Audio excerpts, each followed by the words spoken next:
Salut, c'est Awa de Suite Sénégal et aujourd'hui je suis de retour pour une nouvelle vidéo.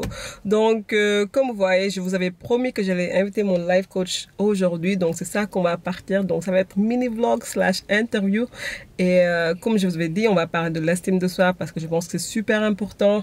Donc là je vais conduire à Point E et il fait chaleur à Dakar, donc c'est ça, so let's go.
Me représenter. Donc salut, c'est Awa de Suite Sénégal et aujourd'hui je suis là avec ma coach de vie, my life coach, maintenant je vais même dire ma grande sœur. Oui. Je vous avais prévenu, non pas je vous avais prévenu, je vous avais promis que j'allais l'inviter ici et elle est là quoi. So I'm really happy, comme je dis, je suis même nerveuse. That's how happy I am.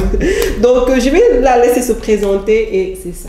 Écoute, moi je suis très contente d'être ici avec toi parce que comme tu dis, c'est pas dans une histoire d'accompagnement, c'est important qu'il y ait cette relation-là.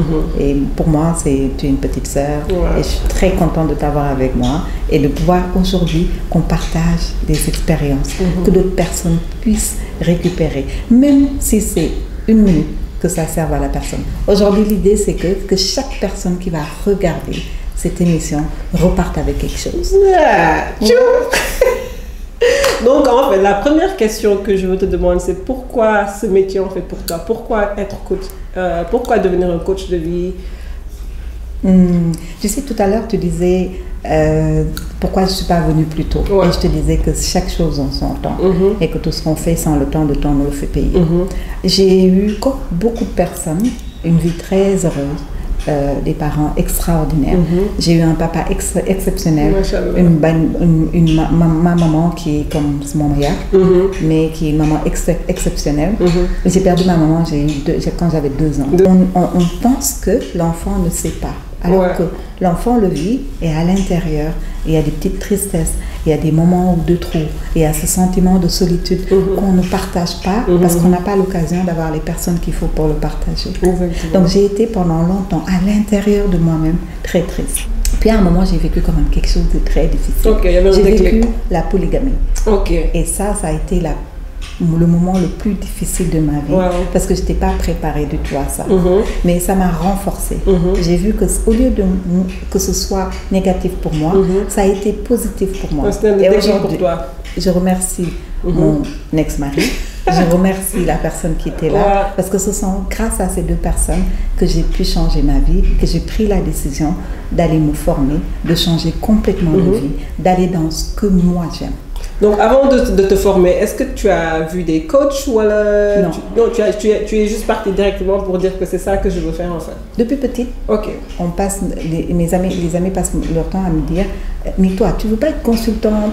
Parce que... Elle a un don, elle te regarde, elle peut te lire comme pas possible. Donc, parfois, quand j'ai mes trucs là, et je viens ici, je dis « Hey, tu es le souffle borom. Aujourd'hui, il faut que j'essaie de la leurrer, quoi. » Mais elle lit tout. Mais écoute, on va dire c'est l'expérience, il y a un don, alhamdoulilah, remercie le Seigneur pour ça. Et en même temps, donc je dis depuis petite, je conseille les amis, je conseille les gens qui m'entourent. C'est pas des conseils, je n'étais pas consciente que c'était des conseils, parce que c'est pas parce qu'on conseille que... Puis à un moment, je me suis rendu compte que j'avais besoin d'aller chercher la formation qu'il faut. Et je suis allée me former pendant plus de 4 ans à Montréal. C'est ça que je voulais te demander. Donc tu t'es formée à Montréal. Donc qu'est-ce que exactement tu as, on va dire, appris? Like, what was the study? Tu sais, le premier jour que je me suis assise à ce cours, j'étais dans mes problèmes de polygamie. Je t'en avais parlé et j'étais en train de me dire, mais comment je vais faire pour m'en sortir? Et quand je me suis assise et que cette prof parlait d'ailleurs, elle dit que quand elle m'a vue, elle s'est dit tout de suite, celle-là, il y a quelque chose qui dégageait en elle. Mais parce qu'au plus profond de moi, j'ai été touchée parce que ce que j'entendais. Ce que j'ai découvert, c'était qu'il y a une possibilité de changer sa vie. Oh, this is so cute. Et c'est vrai, hein? Il y a une possibilité. Et avant, j'y croyais pas. Je pensais que c'était fini pour moi. C'est de là où je suis assise que j'ai pris la décision que je vais me former pour finir tout le parcours, que je ne serai pas seulement coach certifié, mais je serai enseignante PNL. Interesting. Donc tu apprends et tu coaches les gens. J'apprends et je forme d'autres coachs. Je forme d'autres coachs ici actuellement. J'ai une cohorte de 10 personnes. Et l'autre question que j'avais pour toi, c'est... parce qu'on va se dire la vérité, tu t'es certifié au Canada, à Montréal, tu peux te faire plus de sous là-bas. Tu vois, pourquoi tu as décidé de retourner au Sénégal pour practice ici et open ton firm? Parce que je suis une patriote. Je suis née à l'extérieur, je suis née à Bordeaux, j'ai vécu en France, mais au fond de moi, je n'ai jamais voulu changer qui j'étais. Même quand je me formais à la PNL, moi je me formais et j'étais en train de l'adapter dans ma tête au niveau Afrique. Comment je peux mettre ça de telle façon que ça serve au pays? Parce que je sais qu'on en a besoin. I know that's right. C'est vrai, on en a besoin. J'ai voulu vraiment apporter ces outils-là aux entreprises, aux particuliers, aux enfants, aux femmes, pour renforcer les gens. Donc tu fais tout le monde, quoi. You don't discriminate, comme on dit en anglais. Non. Moi, j'accompagne autant les femmes. J'ai des clients, des enfants, des ados, à partir de 6 ans. J'accompagne les managers, je travaille avec les directeurs d'entreprise, je travaille avec les politiciens, parce que j'ai une autre casquette que... Bon, si j'en parle, je suis experte en body language. C'est pourquoi je dis quand je viens là et j'ai des trucs à ne que je ne veux pas le dire, elle peut tout lire. Body language, ça veut dire qu'elle peut lire le geste des gens. Gesture, c'est ça? C'est ça, parce qu'en fait, on considère que dans une communication, on a 93% de non-verbal. 93? Oui, et 7% de verbal. That's crazy. Donc, ce qu'on dit, ce que le corps dit, le corps parle beaucoup plus que notre langage, que la bouche, en fait, dans la communication. Intéressant. Donc, quand on apprend à écouter, à observer, on peut lire beaucoup plus qu'on est là à vouloir tout dire parler. En fait, le corps parle beaucoup plus. Et donc, du coup, là, on a un peu parlé de son parcours, donc on va un peu rentrer sur l'estime de soi. La première question que je voulais te demander à propos de ça, c'est quoi la différence entre avoir l'estime de soi et confiance en soi? Oui, il y a une différence. Les gens confondent toujours l'estime de soi et la confiance en soi. Mais en fait, c'est la confiance en soi fait partie des piliers de l'estime de soi. Intéressant. L'estime de soi, il y a d'abord l'amour de soi. Il y a l'opinion de soi et la confiance en soi. Dans l'amour de soi, c'est le fait d'accepter ses qualités et ses défauts. C'est s'aimer comme on est. Parce que tout le monde a des défauts, on va dire. On en a tous. On est unique. Chacun a ses défauts et ses qualités. Et ce que les gens ne savent pas, c'est que si tu as quelque chose sur lequel tu veux travailler, un défaut, c'est possible de travailler dessus. Exactement. Ça ne sert à rien de rester dessus et puis de pleurnicher, de dire, ben voilà, regarde comment je suis, complain, j'arrive pas à maigrir, tu as vu comment je suis. Mais tu me parles. Non, non, tu es allé. Maintenant, je veux que tu leur parles de ton expérience à toi. Oh, donc à propos de l'estime de soi. Oui. Qu'est-ce qui a été avant et qu'est-ce qui est après? Qu'est-ce que ça t'a permis? La différence en faisant l'accompagnement. Ouais, je pense que même la première fois que je suis partie voir un autre thérapeute, c'était à propos de ça que je voulais travailler. Donc, j'ai l'impression comme si, comment je peux dire ça? Il faut leur dire. Donc à propos, j'avais l'impression que j'étais pas gentille avec moi-même, tu vois. Donc tout ce que je faisais, c'était pas si bien. Mes défauts, je les acceptais pas. Et I used to complain a lot. Genre, je me plaignais tout le temps sans pour autant fixer les choses, tu vois. Un pilier le premier pilier de l'estime de soi.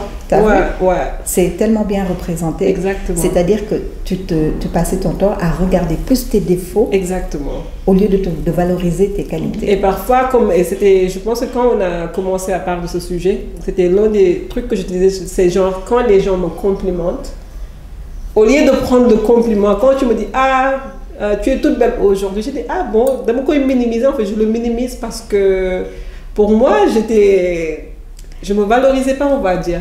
Alors, est-ce qu'on peut passer je peux parler de pourquoi on est. Parfait. Dans notre société, on a des valeurs qu'on nous a inculquées, dont l'humilité. L'humilité, ouais. Et sérieusement, c'est une valeur à conserver, à garder. Mais dans toutes les valeurs qu'on a, il faut savoir qu'il y a l'excès qui est nuisible. Exactement. Donc, l'excès d'humilité fait qu'en fait, tu t'écrases et tu vas dire des choses pas bien sur toi. Exactement. Au lieu de te valoriser. Exactement. Et si tu te mets en position négative, parce que tu te mets en position d'humilité, trop d'humilité est nuisible. Trop d'humilité a un impact sur ton estime de soi. Exactement. Du coup, forcément, tu ne te valorises pas. Et quand on parle d'estime de soi, si on le dit en Wolof, estime-moi, se peser. S'estimer, c'est se poser. Et c'est-à-dire que c'est comme si tu pèses tes qualités et tu prends tes défauts et tu les mets en haut et tu t'estimes très très très bas au niveau de tes qualités. C'est ça que je faisais avant. Pour moi, genre, le moment où tu es bien, tu es truc, pour moi c'était toujours mes défauts que je regardais, toujours. Et depuis que j'ai commencé à travailler avec toi, je me dis qu'en fait, parfois ça devait faire ça,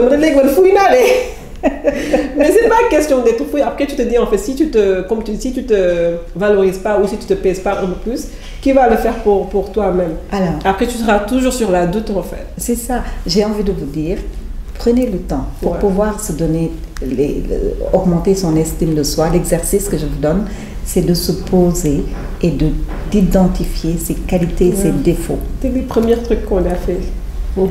Quand on identifie ses qualités et ses défauts, il y a un exercice que je donne en début de coaching et les gens reviennent pour me dire « Ah, je ne savais pas que j'avais autant de qualités. » C'était ça en fait, je me rappelle.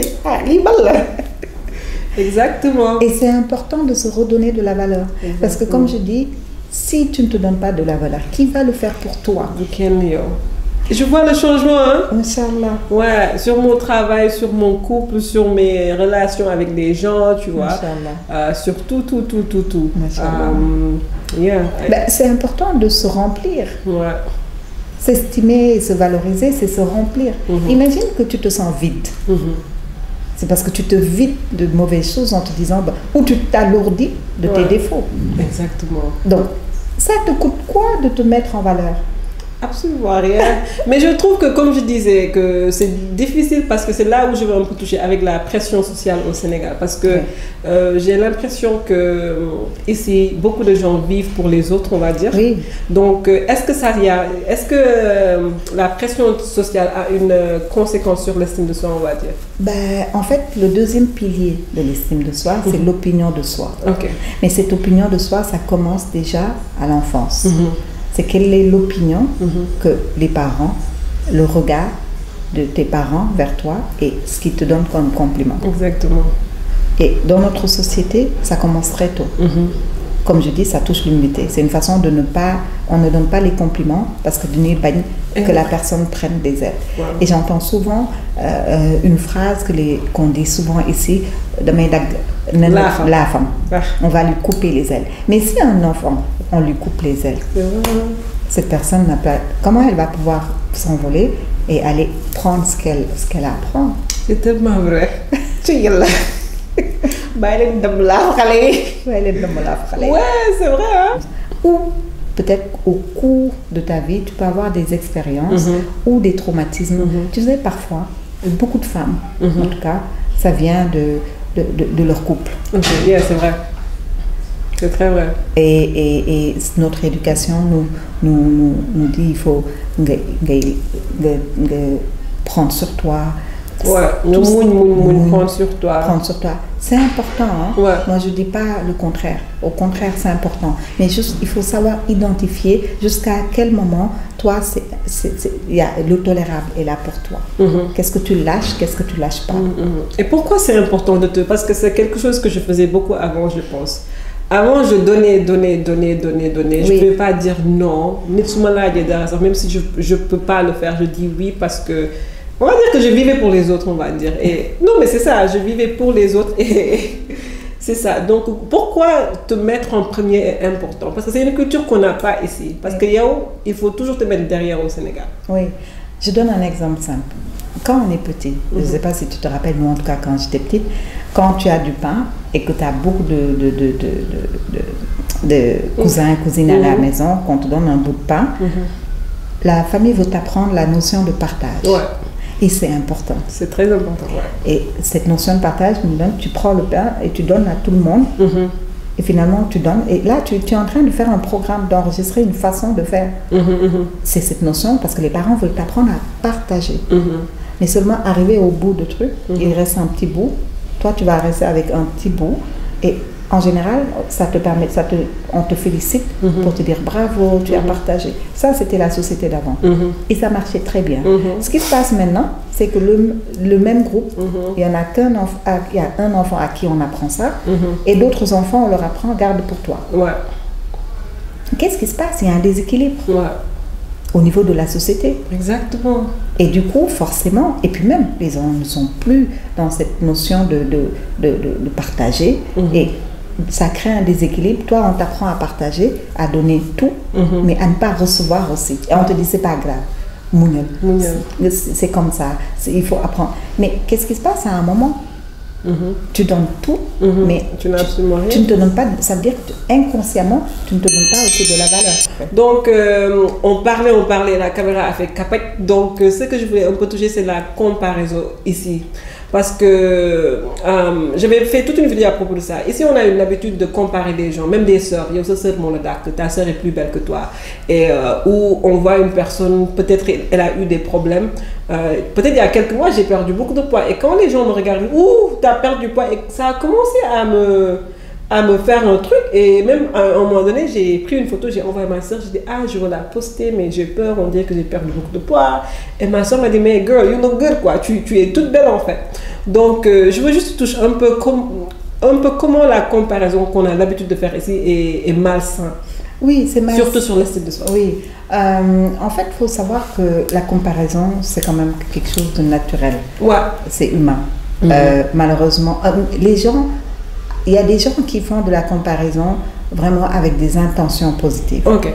Il y a des gens qui font des comparaisons avec des intentions pas positives, négatives, mais il y a des gens qui sont maladroits, naturellement maladroits. Je pense qu'ici, c'est beaucoup de maladroits. Il y a beaucoup la plupart du temps, c'est parce que ce sont des gens qui n'ont pas de sujet.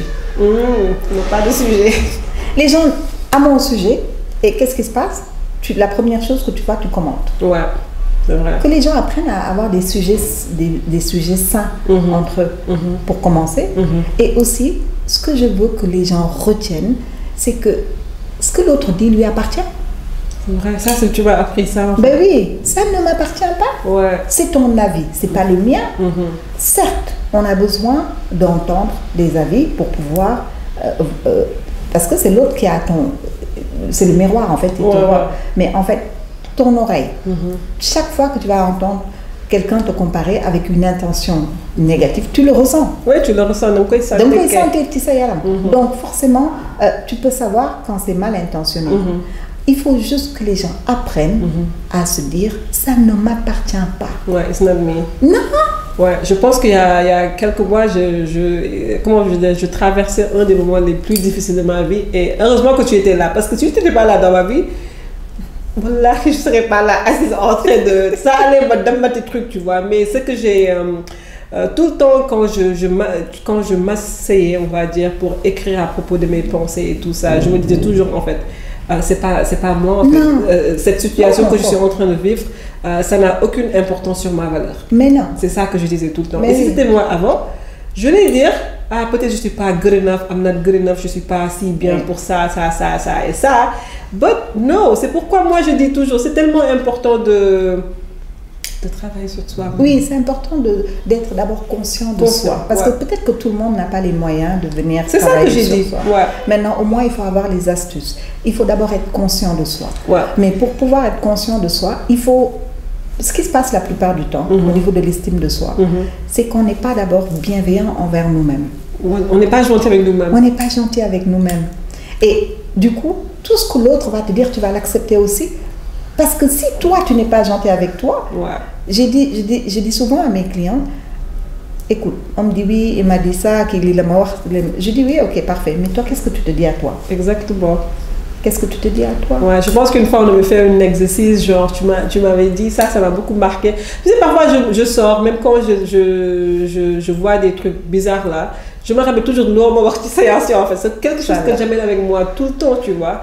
Et la dernière fois, je pense que quand j'étais là, on avait fait un exercice, tu m'as dit, pense à quelqu'un qui est toujours gentil avec toi. Et tu fermes les yeux et tu te dis qu'est-ce que la personne va dire sur soi-même. Et quand je parlais comme l'autre personne, après je me rends compte comment je suis méchante avec moi-même. Parce qu'on a deux parties en nous qui passent leur nom al tope. On a la petite voix qui est là, mais comme j'ai dit, cette petite voix a été nourrie de ce que les autres ont dit sur soi. La première étape, c'est de se débarrasser de tout ce qu'on a dit sur soi. C'est comme si tu te faisais un nettoyage, d'abord. Puis, tu fais un point sur toi. Tu identifies tes propres qualités, défauts. Et tu te valorises. Si tu dois travailler sur tes défauts, tu travailles sur tes défauts. Donc, si tu travailles sur tes défauts, tes qualités et tes défauts, ça te permet de pouvoir, toi, identifier ce qui t'appartient, ce qui ne t'appartient pas. Donc, si quelqu'un d'autre veut t'amener ce qui ne t'appartient pas, tu auras déjà fait le point sur toi. En fait, c'est ça, en fait. Ce qu'on ne fait pas. Mais si tu ne fais pas le premier travail, de travailler sur toi, de te connaître, tout ce qu'on te donne, tu vas apprendre. Je donne un exemple souvent. Si quelqu'un, tu prends ta maison, tu nettoies ta maison, elle est toute propre, tu mets tout ce que tu veux, de l'encens, du tourrail, tout ce que tu veux.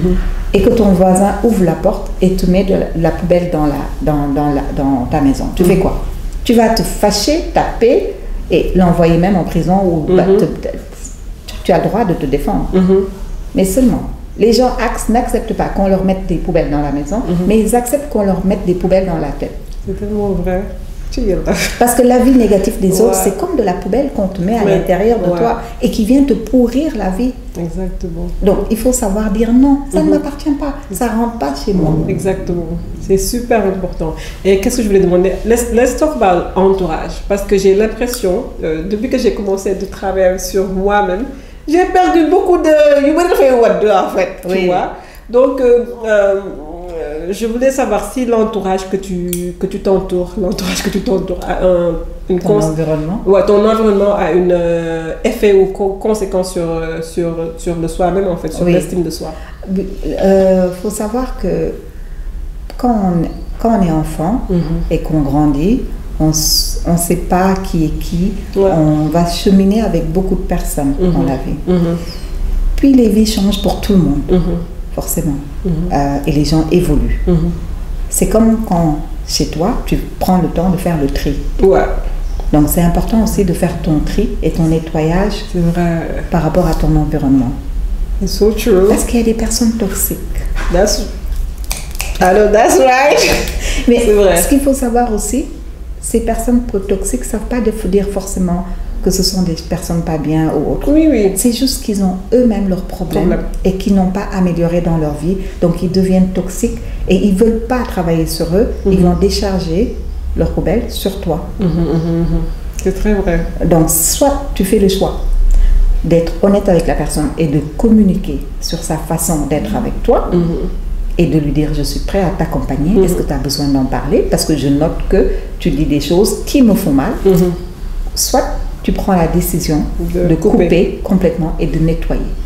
Ça, c'est important de le faire. Et tu sais, en faisant ce nettoyage, parfois tu aides même la personne à vouloir travailler sur elle et se poser les bonnes questions. Exactement. Donc, c'est important. L'idée, c'est pas de couper les ponts avec les gens. Oui, c'est ça. L'idée, c'est pas de rejeter la famille, de rejeter les amis. C'est pas ça le but du jeu. C'est vraiment d'assainir. Mais comme dans tout, hein, on assainit, on est. Bah oui. C'est important. Ouais, parce qu'avant, j'avais pas de boundaries. Avant, j'étais genre madame.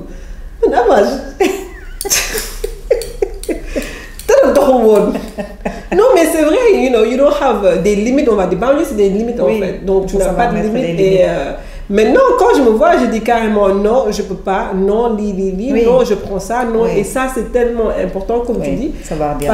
Parce que sinon, tu as l'impression, pas qu'on te marche dessus, mais que tu n'as pas le contrôle. C'est ça. Ouais. C'est ça. Donc tu prends tout. Mais si tu travailles sur toi et que tu te connais, tu as une bonne estime de toi, tu fais d'abord le travail personnel sur toi-même et que tu arrives à accepter toi-même tes qualités et tes défauts et que tu sais qui tu es, tu pourras mettre des limites. Mais si tu ne sais pas qui tu ne peux pas mettre de limites. Ouais. Donc, Lélie, c'est quelle advice on va dire pour les gens qui nous regardent, les gens qui n'ont pas le moyen de venir ici? C'est quoi le premier pas de travailler sur augmenter son estime de soi? C'est d'abord de travailler sur soi. Comment? C'est de s'asseoir et d'identifier ses qualités et ses défauts. Et d'aller travailler sur ses défauts et d'améliorer ses qualités. Se valoriser. C'est important de s'asseoir et l'exercice que je donne souvent, ici quand je le dis au Sénégal, en fait les gens du Nuretan, les gens rigolent parce qu'ils me disent « Myri, mais coach, je ne vais pas me mettre devant un miroir et me dire je suis belle ». Je dis ben, c'est important. C'est important. C'est important de se donner de la valeur. Tu sais pourquoi? Parce que inconsciemment, tu es en train de te nourrir. Subconscious mind. Oui. Et nous, ici, on travaille beaucoup avec l'inconscient. Parce que je n'ai pas expliqué c'est quoi la PNL. Mais en fait, la programmation neurolinguistique... Mais comment tu m'as eu? On a fait 1 heure qu'elle m'expliquait the unconscious mind. I'm just like, wow! Mais je vais faire un atelier sur ça. C'est important. Des soirées gratuites pour expliquer c'est quoi la PNL. Donc, vous pouvez vous pouvez vous abonner à ma page. Et je vais tout mettre en bas. Parfait. Comme ça, je vais faire des ateliers gratuits sur c'est quoi la PNL et en quoi c'est important de reconnaître ces programmes qui ne nous appartiennent pas. Exactement. Et c'est important de pouvoir se connaître, je répète, et savoir d'où on vient, qu'est-ce qu'on prend, qu'est-ce qu'on laisse. Identifier donc ses qualités, ses défauts, s'aimer à fond. Avoir de l'amour pour soi. Mais vous êtes unique. Il n'y a pas une autre personne. Vous êtes unique. Il n'y a qu'une seule personne, c'est toi. C'est tellement vrai. Et tu sais quoi? Parce qu'en fait, les gens, ils ont beaucoup plus peur de leur propre lumière que de leur ombre. C'est vrai. Je me perds là. Ça veut dire quoi? That's so deep. Oui. Regarde. Les gens, ils peuvent... Tu sais, il faut aller voir, c'est un poème de Marianne Williamson qui s'appelle « Ma peur la plus profonde ». Ma peur, elle dit, Marianne Williamson, que ma peur la plus profonde, ce n'est pas d'être brillante. Ce n'est pas, j'ai peur beaucoup plus de ma lumière que de mon ombre. That's true. Les gens ont peur de briller. Les gens ont peur. Ils ont peur de briller, tu sais pourquoi? Parce qu'ils veulent éviter d'insécuriser les autres. Mais tu as le droit de briller. Tu as le droit de piao. Tu es un enfant de Dieu. C'est vrai. Tu as le droit de briller, te permet de pouvoir explorer et d'accepter que tu fais partie, que tu es un enfant de Dieu. Ouais. C'est so true. Et ça, c'est important que les gens osent vivre. Ce matin, je faisais une publication en disant oser vivre. C'est vrai. Arrêtez d'être. Il faut savoir être acteur de sa vie et ne pas être spectateur de sa vie. Un jour, tu m'as dit ça. Quand je disais plein dans mes problèmes, je l'appelle, je pleure. Elle m'a dit, ah ouais. De toute façon, ça, il te faut de la patience. De toute façon, c'est ça qu'elle m'a dit. Il te faut de la patience. Ça va passer. Et de deux, j'ai l'impression que tu n'es pas acteur de ta vie. Et ça m'a fait un déclic, tu vois. Après, ce qui est drôle, comme tu as dit, peut-être même je vais le mettre sur la vidéo. Après qu'on a décroché, j'ai pris my phone et j'ai dit aujourd'hui, I'm gonna get my life together. Et aujourd'hui, je vais être acteur de ma vie. C'est ce qu'il faut se dire. Et c'était le déclic. C'est ça. C'est ce qu'il faut se dire, parce que quand on est acteur de sa vie, on agit. C'est tellement vrai. Quand on est spectateur de sa vie, qu'est-ce qui se passe? On a une baisse estime de soi et on passe notre temps à... Les gens passent leur temps à se plaindre. Et ils disent oui, c'est de la faute d'eux, c'est la faute d'eux. Mais je dis, quand tu fais ça et que tu désignes l'autre pour dire que c'est de sa faute, c'est un doigt qui va vers l'autre, mais il y a trois qui t'accusent pour te dire, et toi, tu fais quoi pour toi? Tu sais, dans mes problèmes, quand j'ai eu ce déclic, ce qui est drôle, c'est que tout a changé. Everything changed. Comme si le bal a tourné. Excellent. Mais c'est fou, hein? Il faut que tu leur dises qu'est-ce qui est différent pour toi aujourd'hui. Qu'est-ce que l'estime de toi, le fait de te donner de la valeur t'apporte? Comment ça active ton plein potentiel? Comment tu le vis dans les différentes sphères de ta vie? Ouais, donc avant j'étais quelqu'un, on va dire que... Comme tu dis, avec les relations, quand quelqu'un me fait du mal ou quand quelqu'un agit d'une manière que je ne pense pas que c'était correct, je disais, comment dire ça, affecté, c'était comme si je me dis que la personne me traite comme ça parce que je ne suis pas bien. Donc, c'est comme si, comment je peux dire, je le prenais comme si c'était moi.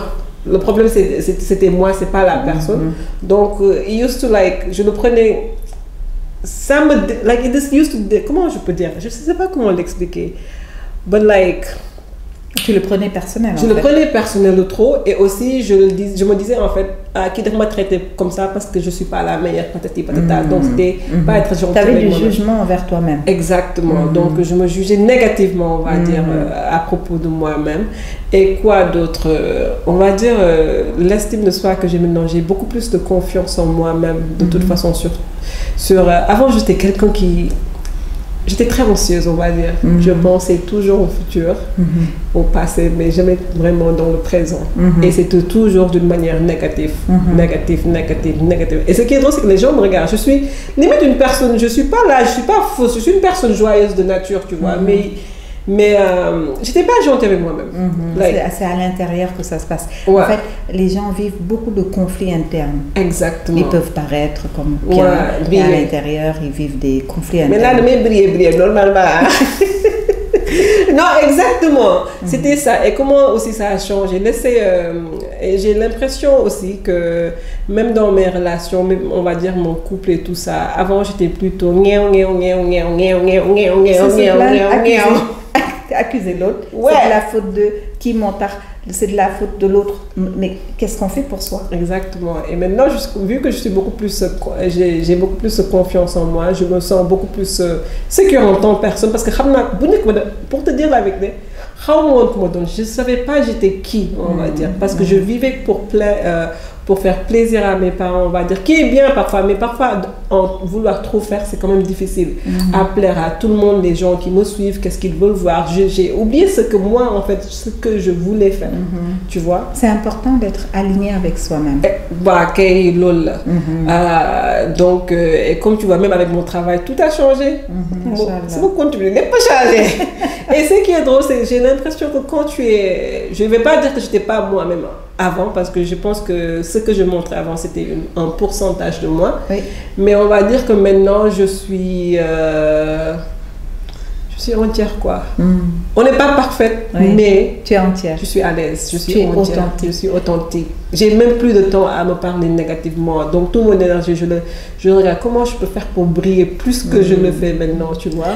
Et bon, c'est vrai que le travail qu'on fait, il y a cette notion d'estime de soi et autres, mais il y a un travail profond à faire sur soi-même par rapport à notre passé.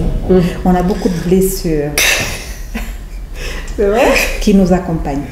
Moi, je dis, la vie là, c'est comme si, depuis notre enfance à aujourd'hui, on a un sac à dos.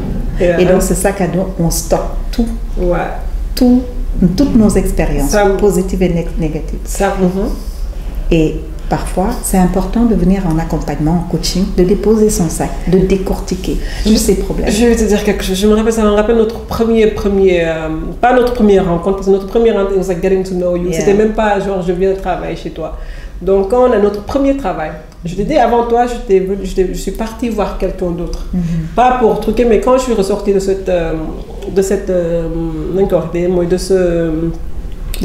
l'accompagnement, j'étais un peu plus confuse. Et quand je suis venue vers toi, je pense que... Est-ce que ton colon fait tout ou la non, et tu te rends compte en fait comment tu te comportes, comment tu te parles mal, comment tu fais les choses, comment tu n'as pas de confiance. Tout ça, c'est vers le passé.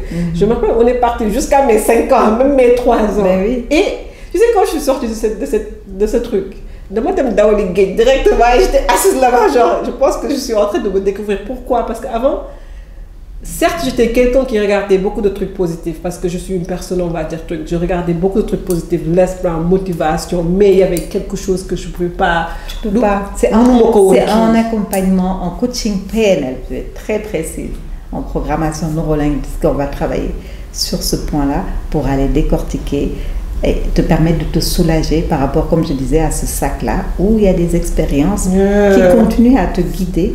On en parlera quand je parlerai de la PNL dans des ateliers, mais comment une expérience peut te retenir de ton passé à aujourd'hui. Et savoir se libérer. Libérer de ces traumatismes. Ça peut être, parfois, les gens pensent que quand on parle de traumatisme, c'est des gros... Oui, c'est pas... C'est des petites choses. C'était des toutes petites choses. Qui est tellement drôle. Et qui change ta vie. Qui change tout. Qui change complètement ta vie. Alhamdulillah, comme on dit. Ok, on va dire Alhamdulillah. Je suis la preuve. Parce que tu sais, parfois, comme je dis, avec le travail, je reçois ces temps, surtout depuis que j'ai quand même changé tout mon branding. Et là, je suis je suis ma ligne en fait. Je fais des choses que je sens, je partage comment je suis. Comme je dis toujours, je ne suis pas parfaite. Mais je suis quelqu'un qui travaille sur soi-même, tu vois. Donc, je reçois tout. Mais la dernière fois, quelqu'un m'a dit, dans un glow. J'ai l'impression qu'elle parlait de mon teint. Je dis, pourtant, j'ai rien. Elle me dit, non. C'est un glow intérieur. Oui. Exactement. Parce que quand tu es équilibré, tu sais, c'est ce que je te disais tout à l'heure par rapport à l'estime de soi. Si tu n'es pas bien à l'intérieur de toi, ça se voit. Ça se voit, hein. Alors que si tu es bien parfois, elle regarde mes stories. Elle me dit, quand je n'étais pas bien, elle regarde, elle me dit, ça se voit que tu n'es pas bien. Je dis, tiens, c'est mon coach.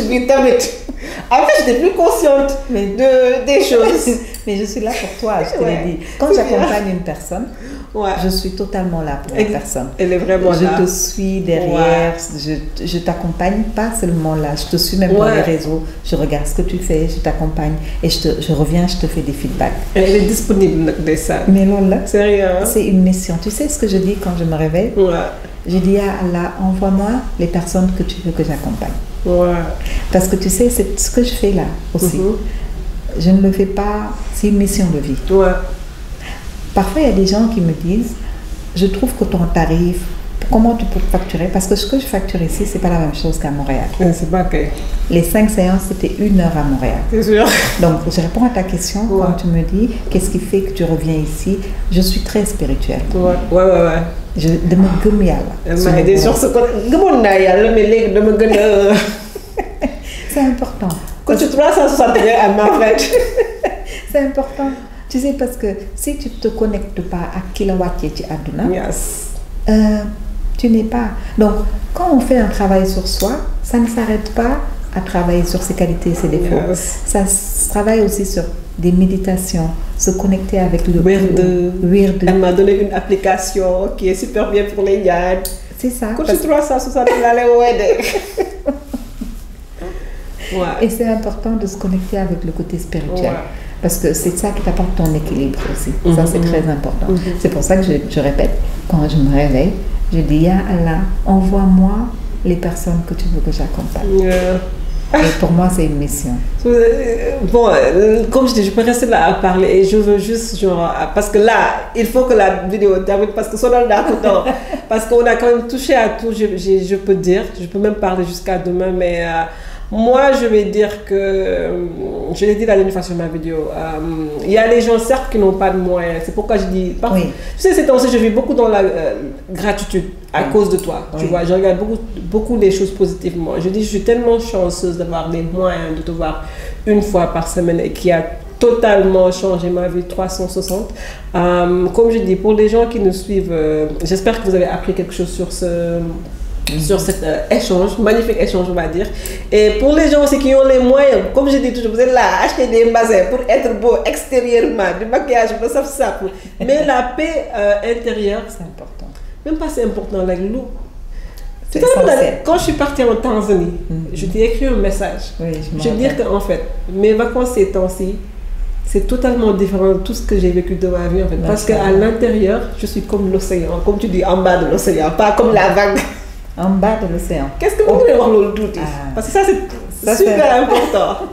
Au plus profond. Quand tu vois la mer, quand tu es sur la plage, il y a des vagues et autres. Mais quand vous voyez les gens faire de la plongée, au plus profond de l'océan, c'est calme. C'est posé. Et nous aussi, c'est la même chose. C'est important d'aller se poser à l'intérieur de soi-même et d'avoir ce côté posé, calme, même si on est en mouvement tout le temps, qu'on bouge, comme la mer avec ses vagues.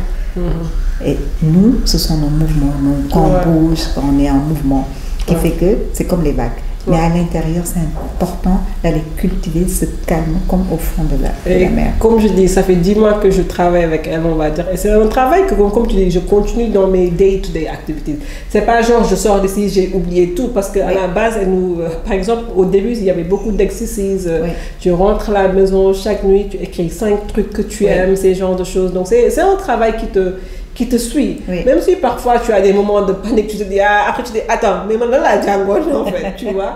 Donc, je ne peux pas te remercier assez, on va dire, comment tu m'as aidé, comment tu as tout changé. Et on va remercier le bon Dieu. Oui, on va remercier le Dieu, mais on va remercier le Dieu, mais I cannot thank you enough. Like, chaque jour, je veux t'écrire et je me dis, donc je suis super reconnaissante et je vais te laisser faire ton mot de fin aux gens qui nous suivent et les plans pour ton institut et tout ça. So I think c'est super important. Déjà, je te remercie, c'est vraiment apprécié. C'est apprécié tout ce que tes feedbacks, parce que c'est important pour quand tu travailles et que tu as un retour et que tu vois que le travail que tu fais a un effet. Et ça, c'est très important. Essentiel. Comme je dis, c'est une façon de contribuer au bien-être des gens qui nous entourent. L'Institut se trouve au point E. Je donne des formations pour être coach. Donc, les formations PNL sont là. J'ai déjà des coachs qui sont formés pour être des coachs. J'ai des coachs qui vont accompagner. Et puis, ils sont formés. Les formations sont certifiantes. L'Institut est accrédité SCCPNL. C'est l'association des coachs internationaux de francophones et canadiennes. Je coach les femmes, je coach les enfants aussi. J'accompagne les couples. Je fais des thérapies de couple. Et ça, c'est vraiment pourquoi c'est important ça c'est important pour moi aussi, parce que comme tout le monde, j'ai vécu des choses dans mon groupe et j'ai appris que on n'apprend pas à être ensemble. Exactement. Et c'est important d'apprendre à être ensemble. Ouais. Et je veux juste dire, parce que peut-être les gens vont dire, peut-être pour être égoïste et tout ça. Non, mais moi-même, je me rappelle dans nos premiers trucs, tu m'as dit, il faut apprendre ce cœur de quoi ton. Genre, tu touches à tout en fait. Il y a le dit, famille. Mais parce qu'en fait, les gens, dès qu'on parle de développement personnel, en fait, ils pensent que c'est pour créer des personnes ou pousser les personnes à être égoïstes. Non. Non, c'est l'équilibre, comme tu as dit. C'est l'équilibre. Ici, on apprend à être équilibré avec soi-même et les autres. Exactement. Parce que sans les autres, on n'est pas. C'est important d'être bien avec les autres. Et c'est important d'être bien en couple, mais ça s'apprend. Ouais, ça s'apprend carrément. Ça s'apprend vraiment. Donc, on fait aussi des ateliers. Là, à partir du mois de novembre, tous les premiers samedis du mois, il y a un atelier qui se fait avec un groupe de 10 personnes. Vous pouvez venir vous inscrire. Bientôt, nous allons lancer les publications pour pouvoir en parler. C'est pour permettre aux gens, parce qu'en étant en groupe, ça revient moins cher que le coaching individuel. Exactement. C'est pour permettre aux autres d'avoir cet accès à cet accompagnement. Et c'est la même... Vous le ferez en groupe, mais c'est du travail personnel. Et vous n'aurez pas... Il y aura la confidentialité, parce que vous pouvez accompagner un groupe sans dire ce que vous voulez, sans nommer les noms, sans donner de tour, sans dire qui tu es. Je dis souvent à mes élèves, tu peux accompagner une personne du début à la fin sans qu'elle te nomme des noms, des trucs. Exactement. En gardant la confidentialité. Exactement. Parce qu'on a appris ça, c'est des techniques qu'on a qui te permettent de pouvoir travailler sans connaître l'information. Oui, things are safe here. Yeah. Very, very safe. Donc, globalement. Voilà. Donc, je pense qu'on a fini quoi. Aïe, merci, T'es mon bateau de la défaite. Merci à toi, vraiment, pour cette opportunité d'être ensemble, de pouvoir d'appeler Unity. Et ce que j'ai beaucoup aimé, tout à l'heure, tu me dis, quand je te disais, ah, merci de m'avoir invité, tu m'as dit non, mais moi, je le fais pour mon public. Exactement. Et elle vous aime. C'est vrai, parce que je pense... Elle dit, je veux que ce que j'ai vécu, que mon public puisse y avoir accès, qu'ils se sentent bien. Donc, je suis contente de savoir que cette démarche est déjà pour les autres. Et ça, c'est important. So, thank you. Merci à toi. Oh, bye, guys! Bye, bye!